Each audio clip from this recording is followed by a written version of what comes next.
Bought a one-way ticket to Paris. After 2 years in Paris, I moved to Australia, and then I got a Japanese visa and moved to Tokyo. Just came here to work, and then I just fell in love with the place and the possibilities here.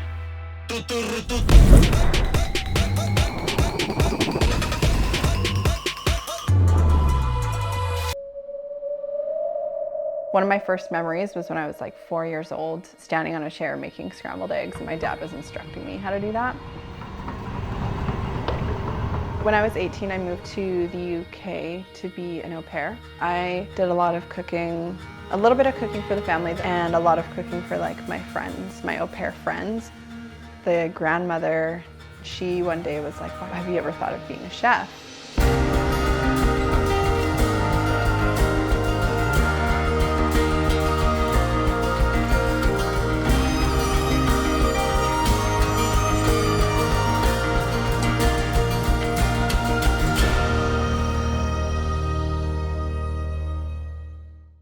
While I was in Paris, I started working at a restaurant named Beverage, and it was a super collaborative kitchen team. We came up with the menu all together, and that's one of the only places I've ever worked where it was that sort of environment. After 2 years in Paris, I went and did a trial at a farm restaurant in Australia called Bray.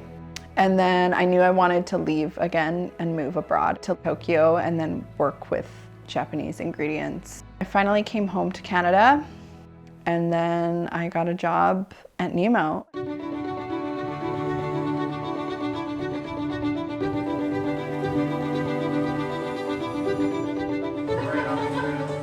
Working closely with Fraser, it's a lot of him just wanting to like go the extra mile and do something crazy and do something different. So I get to work with him on little things like that, on experiences for people. Our programs like Taste the Wild, the Culinary Enhancement, Snorknik, and Ocean Table, those were Fraser's dreams for the culinary program. So it was me figuring out how to do all that stuff, like taking a free diving course and learning how to free dive, learning about the local fauna and flora and like what is edible, what is not, how do you identify it. It was like a creative learning process, and then delivering that to the guests. When Becky had suggested me for the role of food and beverage manager, I'm up for any challenge. Since the beginning of being at Nimmo, and I mean in most restaurant settings, there was a divide between the front of house and back of house. I always felt like it needed to be a homogeneous working environment to give the best experience to the diner. Okay.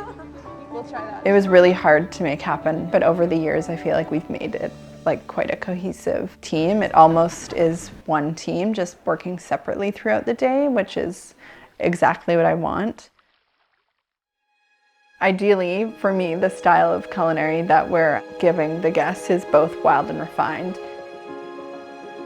We're taking ingredients that are right here in our backyard, in the ocean, in the forest, and it's stripping it back to basics, you know, harvesting mushrooms from the forest or catching a fish in the ocean, cleaning it up, cooking it over fire. Like, that's quite primitive.